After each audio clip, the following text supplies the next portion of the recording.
Nah, hari ini kita sampai pada hidup Yakub. Saudara, pertama kali saya membaca kisah tentang Yakub, saya itu sampai syok, bingung, malu, panik. Kenapa begitu? Karena kisahnya itu aneh sekali. Ya, karena logika kita, ini kan firman Tuhan. Masa ada cerita yang sangat gak masuk akal? Nah, di situ kita belajar kejujuran Tuhan. Perhatikan kalimat ini. Kita belajar tentang kejujuran Tuhan. Sungguh kalau kita membaca kisah ini malu, ya jengkel, aneh. Tapi itulah firman Tuhan. Nah, kita akan baca ya Kejadian pasal 27. Bagi yang belum pernah baca dan baru tahu hari ini, jangan kaget dulu. Nanti kita akan menemukan penyebabnya. Memang ada beberapa pasal dalam Alkitab ini yang aneh. Ya, contoh di kitab Hakim-Hakim, aduh ada yang aneh. Masa ada orang dibunuh, jenazah dimutilasi, lalu potongan badan ditaruh, aduh sudah ngeri pokoknya. Ya, itulah kejujuran Tuhan. Ya, saya akan bacakan Kejadian pasal 27 mulai ayat yang pertama. Ketika Ishak sudah tua dan matanya telah kabur sehingga ia tidak dapat melihat lagi, dipanggilnyalah Esau anak sulungnya. Ya, perhatikan, anak sulungnya. Dari sini sudah salah. Esau bukan anak sulung Abraham. Tapi kenapa Abraham ngotot? Nah, dari sini kuncinya, nanti kita akan tahu kenapa bisa begitu. Oke, saya lanjutkan. Serta berkata kepada Esau, anakku. Saud Esau, ya Bapa. Berkatalah Ishak, lihat, aku sudah tua. Aku tidak tahu bila hari kematianku atau kapan hari kematianku. Maka sekarang ambillah senjatamu, tabung panah dan busurmu. Pergilah ke padang dan burulah bagiku seekor binatang. Olalah bagiku makanan yang enak seperti yang ku gemari. Sesudah itu bawalah kepadaku supaya ku makan, agar aku memberkati engkau sebelum aku mati. Nah, dari sini pun kita melihat satu kesalahan. Seharusnya nggak boleh orang tua berbuat begini kepada anaknya. Minta sesuatu supaya orang tua itu beri sesuatu. Nah, ini bukan hukum Papa kita di surga. Papa kita di surga memberkati kita bukan karena kita buat sesuatu. Ya, perhatikan, bukan karena kita buat sesuatu. Agama-agama Tuhan mereka memberkati umatnya karena mereka buat sesuatu. Seharusnya Papa kita tidak. Maka itu dikatakan anugerah itu sempurna dan tidak ada satu unsur kecil pun yang perbuatan kita, karena perbuatan kita sehingga kita dapat sesuatu. Tidak. Jadi orang tua sangat bersalah kalau ingin memberi anaknya dan anaknya harus buat sesuatu. Itu sangat salah. Maaf, salahnya di mana? Nah, ini saya minta maaf dulu. Binatanglah yang diperlakukan seperti itu. Betul tidak? Saudara lihat di sirkus-sirkus, di semua hidup binatang, begitu melakukan sesuatu yang diminta oleh tuannya, weh, langsung dapat sesuatu. Weh, binatang itu senang sekali. Nah, lain kali kalau mereka berbuat sesuatu dan tidak diberi sesuatu oleh majikannya, mungkin mereka akan gak nurut. Ya, jadi ini kesalahan yang berikut dari Ishak. Ya, saya lanjutkan. Ayat 5. Tetapi Ribka mendengarkannya. Ketika Ishak berkata kepada Esau anaknya, setelah Esau pergi ke padang memburu seekor binatang untuk dibawanya kepada ayahnya, berkatalah Ribka kepada Yakub anaknya, telah kudengar ayahmu berkata kepada Esau kakakmu, bawalah bagiku seekor binatang buruan dan olahlah bagiku makanan yang enak, supaya ku makan dan supaya aku memberkati engkau di hadapan Yahweh sebelum aku mati. Maka sekarang anakku, dengarkanlah perkataanku seperti yang kuperintahkan kepadamu. Nah ini loh anehnya, uniknya ya. Aduh, kenapa halal begini bisa tertulis sebagai firman Tuhan ya. Pergilah ke tempat kambing domba kita, ambillah dari sana 2 anak kambing, 2 anak kambing yang baik, maka aku akan mengolahnya, memasaknya menjadi makanan yang enak bagi ayahmu seperti yang digemarinya. Bawalah itu kepada ayahmu supaya dimakannya, agar dia memberkati engkau sebelum ia mati. Lalu kata Yakub kepada Ribka ibunya, nah ini anak yang polos, anak yang tulus. Tetapi Esau kakakku adalah seorang yang berbulu badannya, sedang aku ini kulit licin. Mungkin ayahku akan meraba aku, maka nanti ia akan menyangka bahwa aku mau memperolok-olokkan dia atau mengejek dia, mentang-mentang mata sudah nggak lihat gitu ya. Dengan demikian aku akan mendatangkan kutuk atas diriku, bukan berkat. Tetapi ibunya berkata kepadanya, Tuhan ampuni semua ini, akulah yang menanggung kutuk itu anakku, dengarkan saja perkataanku. Pergilah, ambil kambing-kambing itu. Kalau sempat nanti kita buka Kejadian 25 ya. Mereka cuma punya 2 anak. Ishak dan Ribka ini cuma punya 2 anak. Esau dan Yakub kita tahu. Nah, karena sistem keluarga yang sudah rusak, Esau itu anak kesayangan papanya, Yakub itu anak kesayangan mamanya.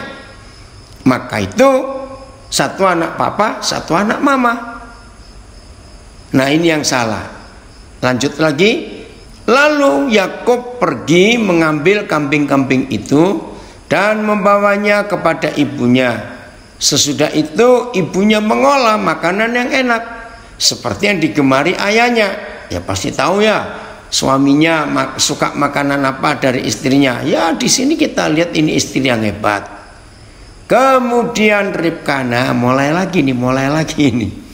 Dan kemudian Ribka mengambil pakaian yang indah, kepunyaan Esau anak sulungnya, pakaian yang disimpannya di rumah,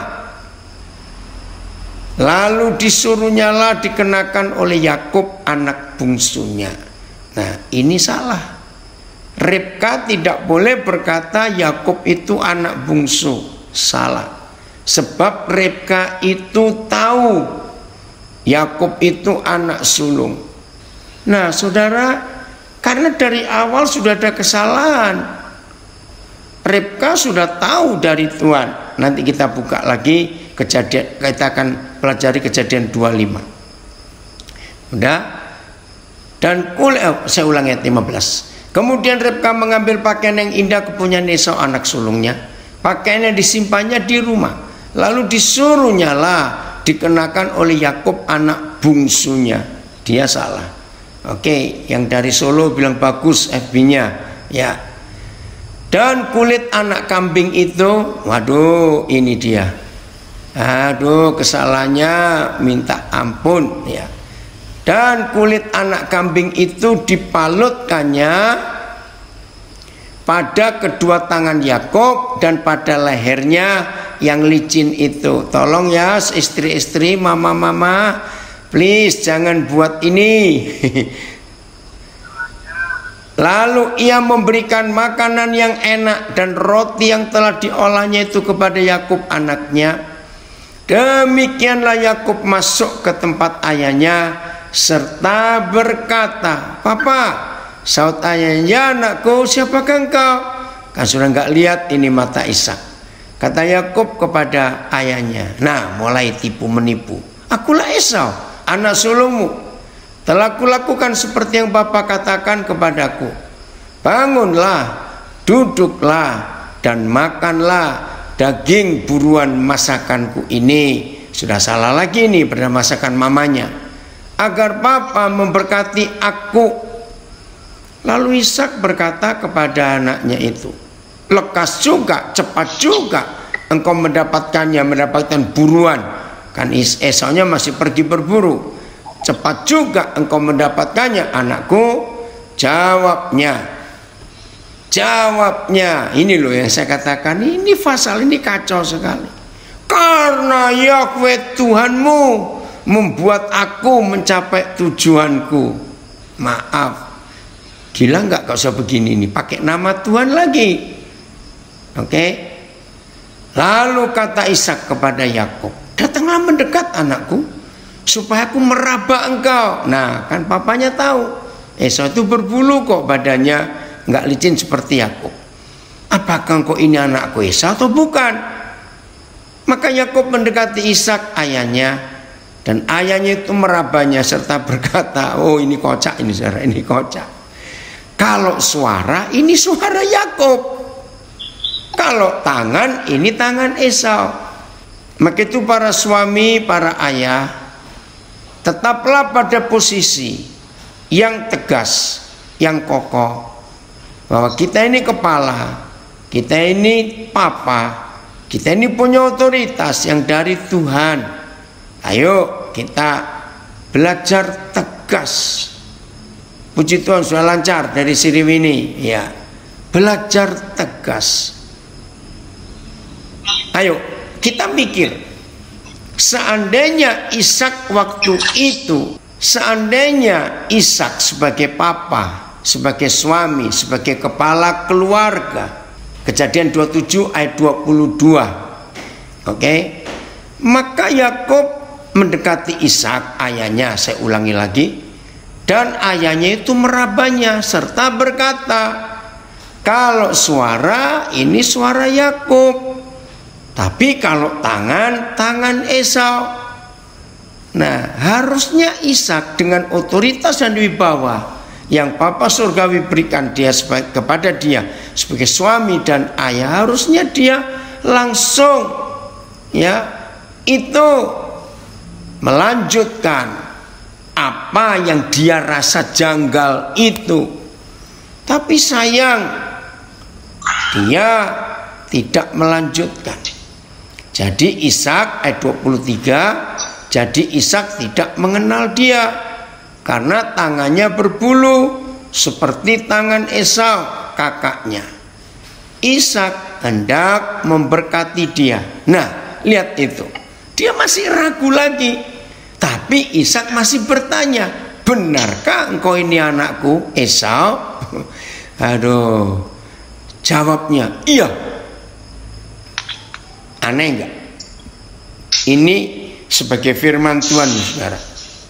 Ini sebagai firman Tuhan. Ngeri sekali. Tapi kita belajar, inilah kejujuran Tuhan. Tuhan mau buka semua, yang salah juga dinyatakan salah, supaya jadi pelajaran buat kita. Nah, Ishak ragu, "Engkaukah Esau anakku?" Sayang, maka itu dalam beberapa hal saya sering berkata, "Aduh seandainya ya, oh kasihan dari Wana Raya listriknya padam, ya nanti dikirim rekamannya Roland." Ya, dari awal saya belajar begini, kalau kita melihat firman Tuhan, ya kita harus teliti, harus tahu. Dalam tanda kutip ya saya berkata, ternyata yang tertulis di Alkitab ini tidak semuanya firman Tuhan, saudara. Nih pasti kaget. Loh terus apa? Nah, pernah nggak saudara sadar di Alkitab ini juga ada firman-Nya setan? Loh kok bisa? Ada setan bicara kok di Alkitab dan itu ditulis. Ayo, betul tidak? Bahkan berapa kali kita melihat, membaca setan bilang ini, roh jahat bilang itu. Nah, lalu apa kesimpulannya kalau kita melihat fakta ini? Ini kan salah semua sudah dari awal. Ribkanya bohong, Yakubnya bohong. Si Ishak sudah ragu-ragu, kenapa tidak langsung lanjut? Begini pelajarannya. Tuhan izinkan setan pun untuk berbicara di kitab suci ini supaya kita ini belajar. Saya ulangi lagi, supaya kita belajar. Belajar apa? Belajar dari kesalahan. Maka itu kenapa Tuhan menentang orang congkak. Ya, saya nggak tahu siapa Yaya Asmara ini. Ada di Ayub pasal 1. Iblis berfirman betul. Saya ulangi lagi, perhatikan. Mengapa yang katanya firman Tuhan yang suci, kok ada setan ngomong juga jadi firman Tuhan? Ribka menipu firman Tuhan, Yakub berbohong juga firman Tuhan. Dengar kalimat ini. Satu-satunya orang yang paling ditentang oleh Tuhan di dunia bukan orang berzina, bukan pembunuh, tapi orang congkak. Ingat itu Yakobus 4. Dia menentang orang congkak. Apa definisi orang congkak? Definisi orang congkak adalah orang yang merasa aku nggak pernah salah, aku benar. Ngeri orang seperti itu. Kalau dia ditegur kesalahannya, dia langsung cari alasan belok. Oh, maksudku nggak begitu tadi, maksudku itu begini. Ngeri saudara. Tuhan aja berani ngakui yang salah ini tetap tertulis. Masa kita lebih sombong dari Tuhan? Ngerti ya? Jadi kalau ada di antara kita yang ikut belajar ini, saudara berapa kali salah dan diingatkan salah terus saudara belok. Maksudku nggak begitu. Tadi aku ini kira begitu. Maka itu aku buat ini. Maaf, itu sudah satu kesalahan yang fatal. Maka itu jangan sombong. Jadi kalau firman ini saja ada kesalahan-kesalahan dan diizinkan ditulis jadi firman-Nya, termasuk firman iblis juga, supaya kita belajar. Oh, Agung toh namamu Yaya Asmara, baru tahu. Oke, lanjut Erik. Nah, Yakub jawab iya lagi, padahal dia Yakub bukan Esau. Ampuni kami.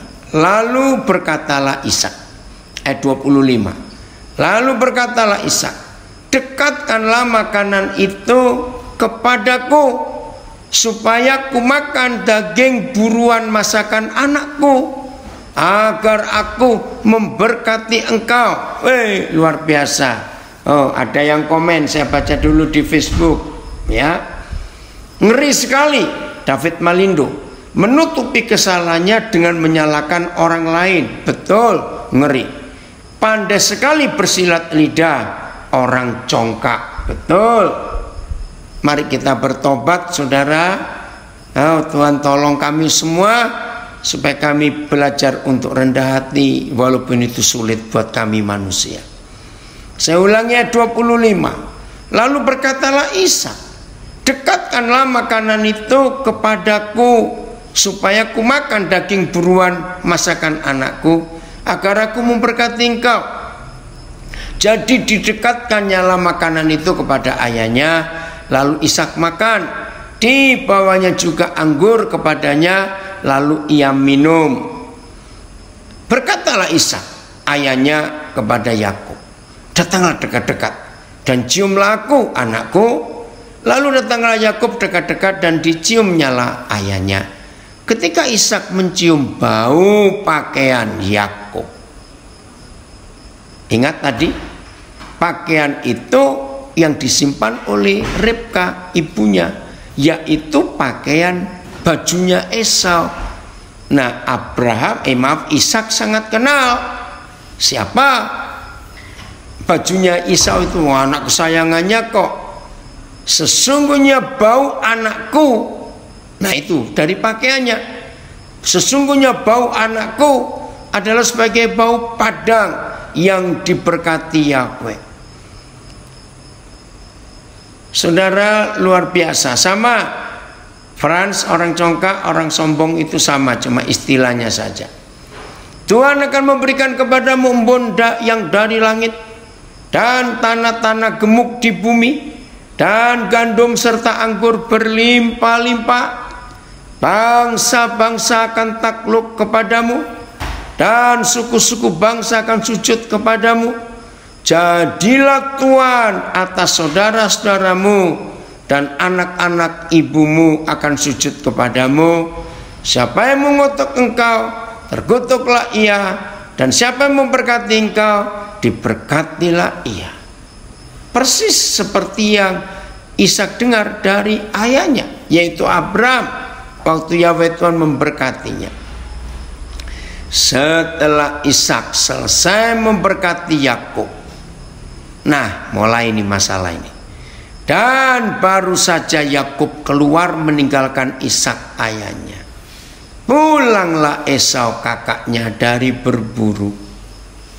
Ia juga menyediakan makanan yang enak, lalu membawanya kepada ayahnya. Katanya, weh, dengan antusias ini Esau, katanya kepada ayahnya, "Bapak, bangunlah dan makan daging buruan masakan anakmu, agar engkau memberkati aku."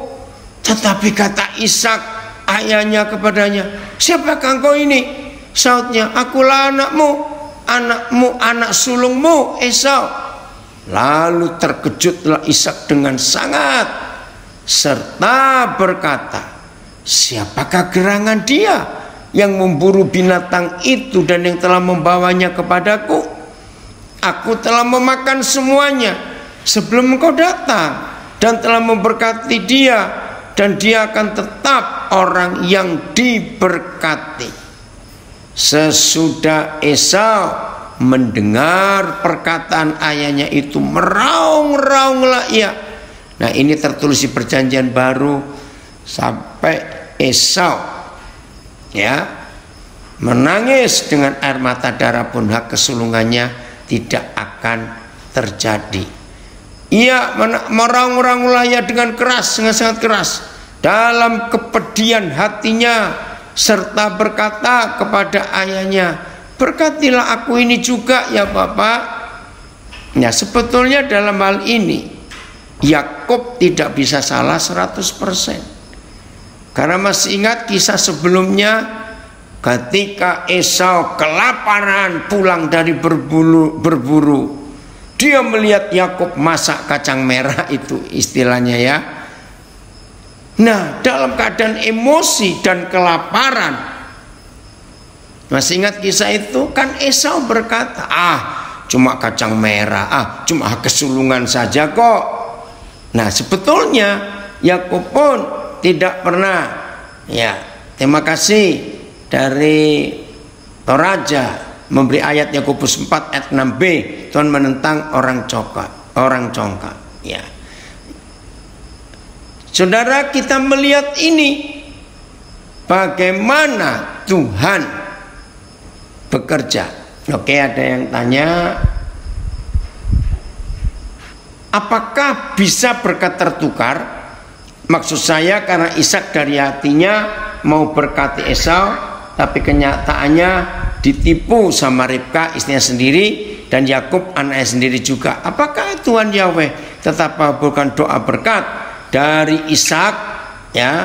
Saudara, ada kisah sebelum peristiwa ini, yaitu Esau menukarkan berkatnya. Jadi semua ada kejadian sebelumnya. Saudara, apa yang Tuhan sudah tetapkan untuk anak sulung, yaitu untuk anak sulung. Tetap ada berkat yang lain lagi. Bentar. Sepertinya komunikasi Ishak dan Ribka gak bagus ya. Betul, Daja.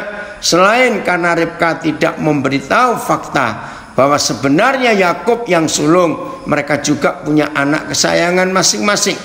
Akhirnya anak-anak lagi yang jadi korban dalam hal ini. Yakub dan Esau adalah korban diskomunikasi antara ayah dan ibu mereka. Nah, ini juga terjadi dalam zaman now.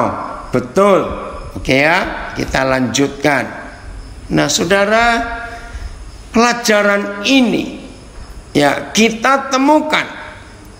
Oke, Erik, coba carikan di pasal sebelumnya bagaimana waktu Esau lapar karena kelaparan lalu emosi ditukar berkat kesulungan dengan masakan Yakub itu. Ya, tolong carikan sambil saya meneruskan ini untuk baca beberapa pertanyaan. Jadi firman Tuhan itu luar biasa. Kejadian 25 mulai ayat 29. Saya akan baca. Pada suatu kali Yakub sedang memasak sesuatu. Ayat 29, Rik. Lalu datanglah Esau dengan lelah dari padang. Ya, karena Esau kan suka keluyuran begitu ya. Kata Esau kepada Yakub, berikanlah kiranya aku menghirup sedikit dari yang merah-merah itu. Nah, ini orang bilang kacang merah, padahal bukan, nggak tahu apa itu. Karena aku lelah. Itulah sebabnya namanya disebutkan Edom. Nah, saudara, di dalam sejarah keturunan Abraham ada dua garis asal usul Islam. Yang satu dari Ismail, itulah yang ada di daerah semenanjung Arab, ya, Arab Saudi, Emirat Arab, United Arab, macam-macam itu semuanya itu dari Ismail. Tapi yang dari daerah Iran, Irak sekitarnya itu dari Esau, Edom. Nah, ini loh rusaknya. Oh Tuhan, ampuni kami semuanya. Kenapa Arab Saudi ya itu tidak pernah ngerecoki, nggak pernah ngeributi Israel. Bahkan beberapa negara mereka akhir-akhir ini ada yang berdamai. Tapi yang ngerecoki Israel itu yang dari Edom ini, karena dendamnya yang diwariskan Esau kepada anak cucunya. Nah, ini Islam yang garis keras itu dari Edom ini, ya, supaya kita tahu mulai hari ini. Jadi ada dua sumber Islam itu. Saya baca lagi ayat 30. Kata Esau kepada Yakub, berikanlah kiranya aku menghirup sedikit dari yang merah-merah itu, karena aku lelah. Itulah sebabnya namanya disebutkan Edom. Tetapi kata Yakub, nah mulai lagi, jualah dahulu kepadaku hak kesulunganmu. Saud Esau. Maka itu hati-hati yang suka emosi, hati-hati yang kelaparan. Ada setan datang, masih ingat kita belajar dari Matius 4 ayat 2 dan 3. Setan selalu datang pada orang yang lapar. Karena tertulis di Matius 4 ayat 2 dan 3, setelah berpuasa 40 hari 40 malam, maka laparlah Yesus. Berarti kalau Yesus lapar, setan bisa datang. Apalagi kita yang lapar, setannya lebih gede-gede, lebih banyak, istilah saya. Jadi dendamnya Edom, dendamnya Esau kepada Yakub, Israel itu sampai hari ini belum selesai.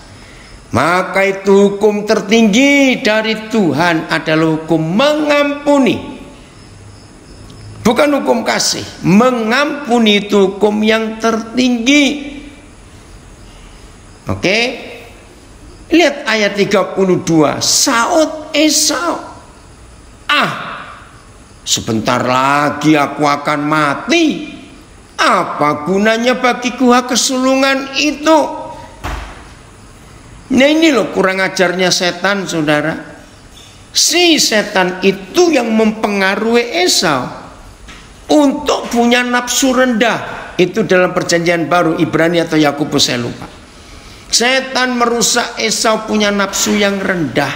Saudara lihat, seharusnya kalau Esau ada yang mengingatkan waktu itu, bukan salahnya Yakub, karena dia sudah menjual, sudah menggantikan dengan makanan waktu dia lapar.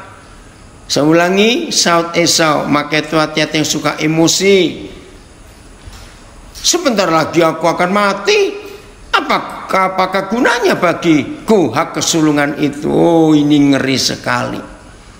Kata Yakub, nah, Yakub memang pintar, sudah mendapat berkali-kali dapat kesempatan. Kata Yakub ayat 33, Erik, bersumpahlah dahulu kepadaku. Nah, ini harusnya Esau itu mikir. Maka bersumpahlah ia kepada Yakub. Dan ini loh ada ayat ini, dijualnyalah hak kesulungannya kepada Yakub. Erik coba ayat 33 carikan berapa terjemahan yang lain itu. Terjemahan AYT. Namun Yakub berkata, bersumpahlah dahulu kepadaku. Jadi Esau bersumpah kepadanya dan menjual hak kesulungannya kepada Yakub. Maka kata Yakub, bersumpahlah engkau kepadaku sekarang ini juga. Maka bersumpahlah ia kepadanya dan jualnya hak kesulungan itu kepada Yakub. Kata Yakub pula, bersumpahlah dulu bahwa kau berikan hakmu kepada saya. Esau bersumpah dan memberikan haknya kepada Yakub. Dan Yakub berkata, bersumpahlah kepadaku hari ini. Dan dia bersumpah kepadanya, dan dia menjual hak kesulungannya kepada Yakub sama semua. Saudara, maka itu hati-hati ya, untuk kita bisa hidup dalam kebenaran. Jangan emosi, jangan cepat naik darah, ya, sabarlah. Oke, nah jadi kalau kita melihat fakta ini, Yakub kan nggak salah. Kakaknya yang jual karena emosi, karena kelaparan itu. Tuhan tolong kami. Oh, ini Ibrani 12 ayat yang ke-16. Terima kasih, bagus ya. Ibrani 12 ayat 16, saya baca tulisannya. Enggak usah Erik dibuka ya. Terkoden baca. Oh, mau dibuka silakan. Yakobus 12 ayat 16. Janganlah ada orang yang menjadi cabul atau yang mempunyai nafsu yang rendah seperti Esau yang menjual hak kesulungannya untuk sepiring makanan. Terima kasih, bagus. Ibrani 12 ayat yang ke-16. Aduh, karena sepiring makanan saja. Itulah dosa-dosa percabulan. Oh, Ricky, ya saya baca terjemahan apa ini Ricky? The Message ya. Oke, saya baca The Message. Oke. Ini dulu Erik dulu ya. Dan pastikanlah supaya jangan ada orang yang berbuat cabul atau tidak suci seperti Esau yang menjual hak kesulungannya demi semangkok makanan. BIS, jagalah supaya jangan ada yang hidup cabul atau tidak menghargai hal-hal rohani seperti yang dilakukan oleh Esau yang menjual haknya sebagai anak sulung hanya untuk satu mangkok makanan. Oke, sama semua. Saya akan baca yang bahasa Inggrisnya. First, pertama, Yakub minta, swear to me, sumpah kepadaku. And he did it. And Esau, dan Esau membuat. And on oath Esau traded away. Jadi menjual his rights as the firstborn. Aduh, ngeri sekali. Jadi saudara, ayo mulai hari ini kita sungguh-sungguh merubah konsep kita. Nah, ada yang komen di Instagram, ya kadang nggak sadar kelepasan emosinya, justru itu harus hati-hati. Oke, ya kita kembali kepada kejadian. Oh, sudah belum? Oke. Ya, Rick kembali ke kejadian 25 ayat 34. Sudah selesai atau belum? Ayat 34 atau kalau tidak? Oke, 34 ya. Lalu Yakub memberikan roti dan masakan kacang merah itu kepada Esau. Ia makan dan minum lalu berdiri dan pergi. Nah, langsung aja emosi sudah. Setelah makan kenyang pergi, berdiri dan pergi. Demikianlah Esau memandang ringan, memandang rendah, meremehkan, terjemahan yang lain, hak kesulungan itu. Nah, sayang, Esau lupa kalau dia sudah buat itu. Jadi sebetulnya Yakub nggak bisa disalahkan untuk mengambil hak kesulungan Esau, karena Esau sudah menjualnya karena emosinya. Nah, saya ulangi 34. Ini kan salah. Kejadian 27, ya. Sesudah Esau mendengar perkataan ayahnya itu, meraung-raunglah ia dengan sangat keras dalam kepedihan hatinya, serta berkata kepada ayahnya, berkatilah aku ini juga ya Papa. Saya nggak ada mengingatkan, ya, untuk yang Esau buat sebelumnya. Jawab ayahnya, adikmu telah datang dengan tipu daya dan telah merampas berkat yang untukmu itu. Kata Esau, bukankah tepat namanya Yakub, karena ia telah 2 kali menipu aku. Hak kesulunganku telah dirampasnya, dan sekarang dirampasnya pula berkat yang untukku. Lalu katanya, apakah Bapak tidak mempunyai berkat lain bagiku? Lalu Ishak menjawab Esau, katanya, sesungguhnya telah kuangkat dia menjadi tuan atas engkau, dan segala saudaranya telah kuberikan kepadanya menjadi hambanya, dan telah kubekali dia dengan gandum dan anggur. Maka kepadamu apalagi yang dapat kuperbuat, ya anakku? Nah, stop dulu untuk ayat 37, Kejadian 27. Kita akan buka Kejadian 25, ya. Kejadian 25 sebentar. Oh, maaf. 24 saya salah. Oh ya betul. Maaf, Kejadian 25 ayat yang ke-24 sampai 26. Ya, Kejadian 25 ayat 24 sampai 26 dulu. Saudara, dari sini sumber masalahnya itu dari ketidaktulusan, ketidakjujuran seorang istri. Ya, setelah genap harinya untuk bersalin, memang anak kembar yang di dalam kandungannya.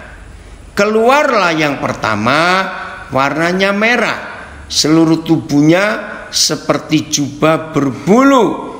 Sebab itu ia dinamai Esau. Sesudah itu keluarlah adiknya. Nah, perhatikan, ini unik. Sesudah itu keluarlah adiknya, tangannya memegang tumit Esau. Saudara, ini rahasia yang luar biasa. Sebab itu ia dinamai Yakub. Ishak berumur 60 tahun pada waktu mereka lahir. Nah, kita naik ayat di atasnya. Ayat yang ke-22 mulai sampai 23. Kejadian 25, 22 sampai 23. Tetapi anak-anaknya bertolak-tolakan dalam rahimnya, dan ia berkata, ini berdoa kepada Bapa di surga, jika demikian halnya, mengapa aku hidup? Dan Ribka pergi meminta petunjuk kepada Yahweh. Tanya, bukan Tuhan, kenapa aku ini menderita betul waktu aku mengandung ini? Firman Yahweh kepadanya, 2 bangsa ada dalam kandunganmu, dan 2 suku bangsa akan berpencar dari dalam rahimmu. Suku bangsa yang satu akan lebih kuat dari yang lain. Saudara, garis bawahi kalimat terakhir ayat 23 Kejadian 25 ini. Dan anak yang tua yang keluar duluan akan menjadi hamba anak yang muda. Jadi di sini Ribka sudah diberitahu Tuhan, sebetulnya yang sulung itu yang keluar belakangan, yang lahir kedua. Nah, Yakub tahu. Maka itu ketika mereka lahir, Nah, Esaunya nyerobot duluan. Bayangkan ini anak, kelakuannya seperti itu sejak dalam kandungan. Nah, ketika Esau nyerobot, Yakub tarik tumit adiknya ini. Aku duluan kok kamu. Lucu nggak saudara kejadian ini? Ini yang kisah sumbernya itu di sini. Nah, seandainya Ribka memberitahu ya suaminya, nanti ya yang lahir duluan itu bukan anak sulung. Tuhan sudah pesan begitu kepadaku. Izinkan saya mengatakan kalimat ini. Tapi janji ya para istri jangan ngeroyok saya ya. Oke, tambah lagi satu ayat. Pasal 25 Erik, ayat yang ke-27 dan 28. 27 dan 28. Ya. Jadi semua itu ada alasannya walaupun ditulisnya kacau seperti ini. Kenapa Fit? Kenapa kamu? Ya. Maka itu para istri harus sadar itu ya, kalau ada apa-apa ngomong suaminya. Oke, sudah ada satu istri yang komen ini. Oke, saya baca ya, Kejadian 25. Lalu bertambah besarlah kedua anak itu. Esau menjadi seorang yang pandai berburu, seorang yang suka tinggal di padang. Ini bukan padang Sumatera Barat ya, maksudnya di padang penggembalaan, padang perburuan itu.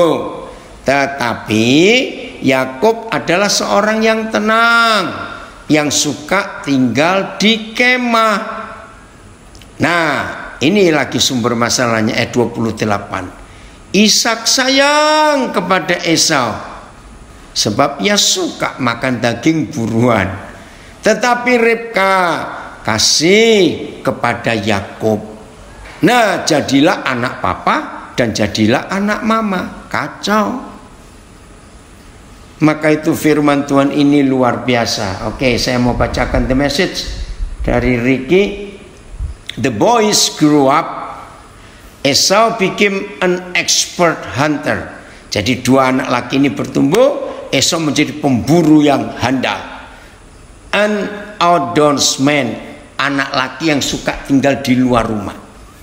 Jacob was a quiet man, tenang, preferring life indoors, lebih suka tinggal di rumah, among the tents, di antara tenda-tenda orang tuanya.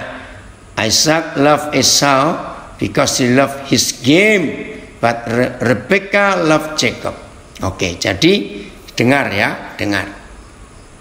Karena Esau suka keluyuran, berarti Esau jarang dengar firman atau cerita-cerita sejarah, kejadian opa-omanya, yaitu Abraham dan Sarah.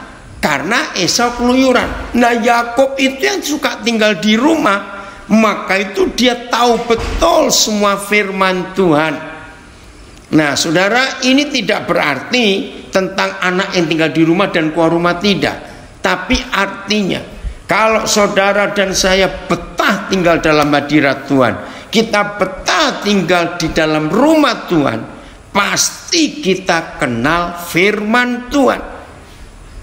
Maka itu kalau kita rajin ke gereja, rajin dengar khotbah, tapi hati dan pikirannya tetap keluyuran, ngerti ya kalimat ini? Badannya bisa duduk di gereja, telinganya bisa mendengar firman, tapi pikiran kita, hati kita bisa keluyuran. Terima kasih Papa untuk kejujuran, ketulusan firman Tuhan ini. Nah, di Alkitab ada beberapa contoh tentang istri-istri yang tidak punya hati untuk cerita ke suaminya. Saya akan baca ini, Pak Edo, ketua pesat Nabi Rik, nulis Yakub punya arti orang yang memegang tumit, juga punya arti orang yang menggantikan orang lain. Terima kasih Pak Edo untuk tambahan ini. Nah, saudara, ini luar biasa ya Yudi. sinyal Nabire ini, sabar dulu Yudi. Ini ada lagi daerah Kalisusu ini, sinyalnya jelek di Nabire. Ya, terima kasih untuk itu. Jadi Yakub itu punya berapa istilah, orang yang memegang tumit, juga orang yang menggantikan orang lain. Jadi kalau kita lihat semua firman ini saudara, berarti Papa kita itu terus terlibat dalam segala sesuatu. Cuma kitanya yang bandel. Nah, saya kembalikan, maaf ya lagi sekali, jangan tersinggung para istri. Maka itu Alkitab berkata, hai istri tunduklah kepada suami. Artinya Tuhan sudah mengatur pernikahan itu luar biasa, sempurna. Ya, ingat, kalau laki-laki itu menikah menjadi suami, berarti dia cuma kepala, nggak punya badan. Kalau istri, perempuan itu, gadis itu menikah menjadi istri, berarti dia cuma punya badan, nggak punya kepala. Maaf, jangan tersinggung. Berapa kali saya ngomong ini ada yang tersinggung. Dengarkan baik-baik.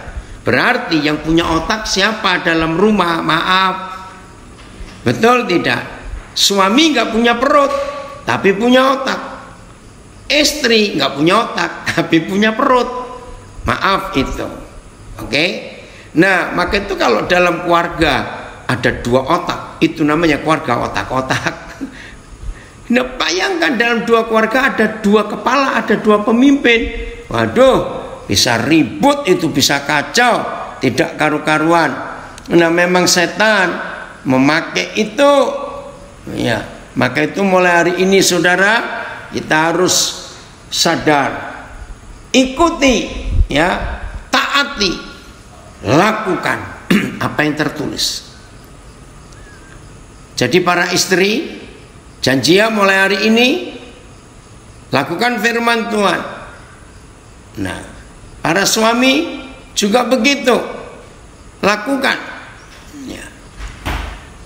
Kenapa ini? Ada komen apa? Coba saya baca ini. Ada yang komen. Ntar di Zoom. Istri tunduk sama suami ya. Apalagi kalau lagi cari uang di bawah. Maksudnya uang di bawah gimana? Harus nunduk. Oh, kalau nanduk nggak kelihatan. Ah, nggak ngerti. Ini istri yang tersinggung ini yang komen ini. Maaf. Ini ada terjemahan dari FAYH.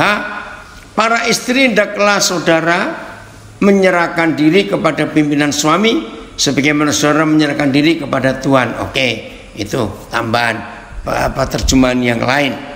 Jadi banyak contoh di Alkitab yang membuat keluarga itu rusak.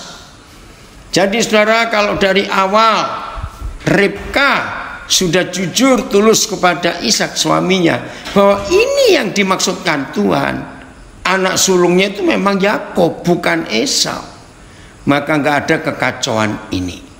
Oke, kembali ke bagian terakhir, Kejadian 27 ayat 38. Kata Esau kepada ayahnya, hanya berkat yang satu itu gak ada padamu ya Papa?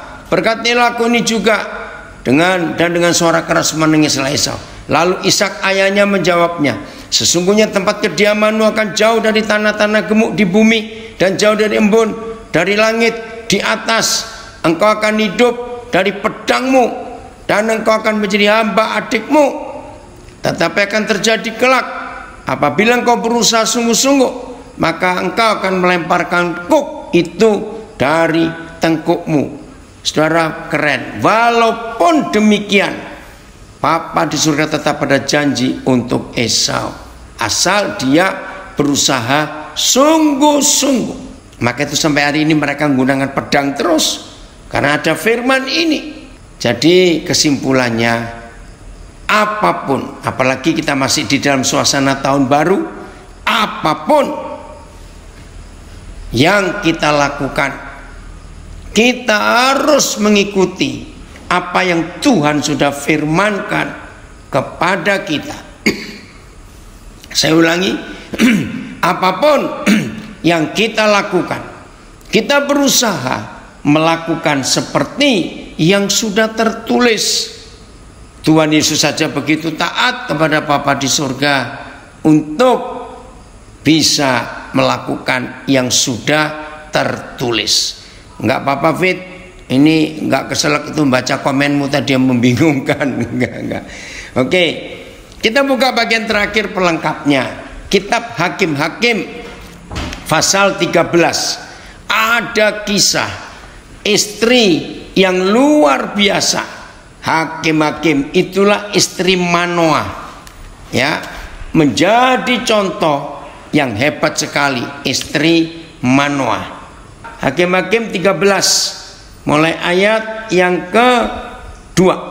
Pada waktu itu ada seorang dari Sora, dari keturunan orang Dan, namanya Manoah. Istrinya mandul, tidak beranak. Dan malaikat Yahweh menampakkan diri kepada perempuan itu dan berfirman kepadanya demikian, memang kau mandul, tidak beranak, tetapi engkau akan mengandung dan melahirkan seorang anak laki-laki.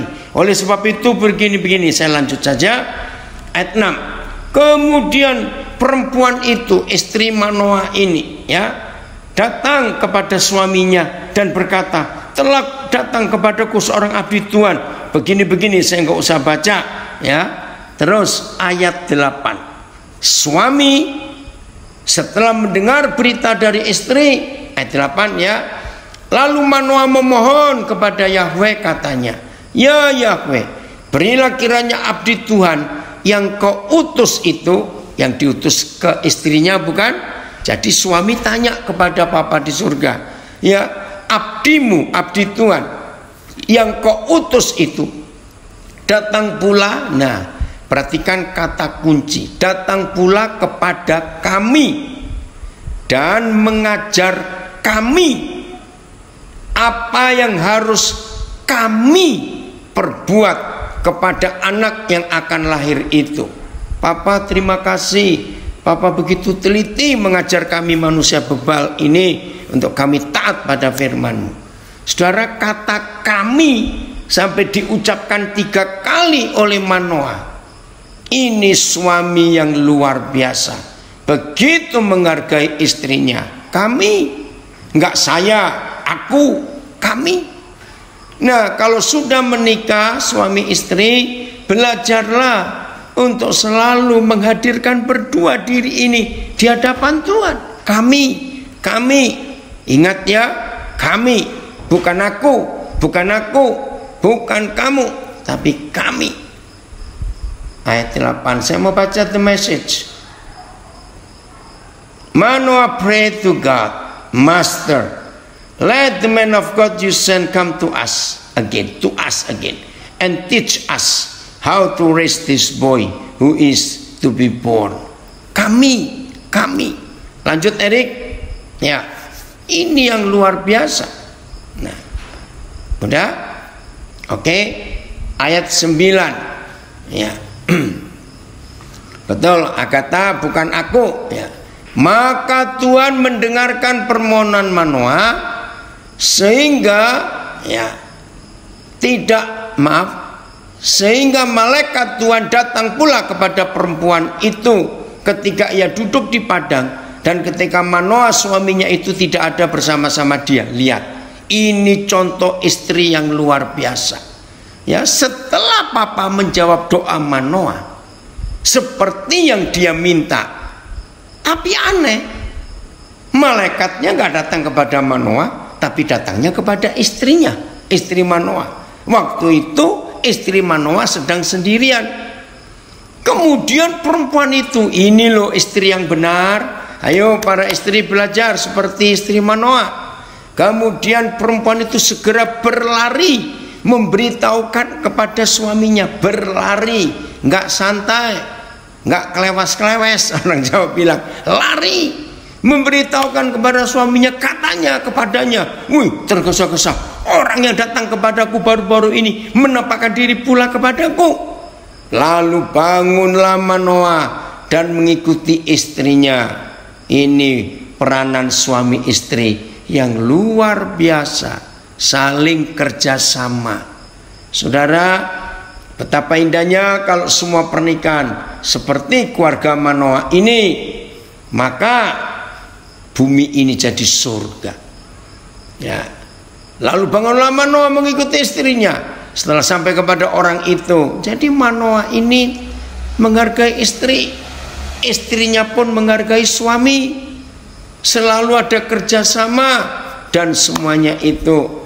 Mari kisah keluarga Manoah di Hakim-Hakim 13 ini kita jadikan contoh kepada dunia ini. Maafkan saya, jangan saudara mencurigai saya mentang-mentang saya laki-laki yang berkata tidak.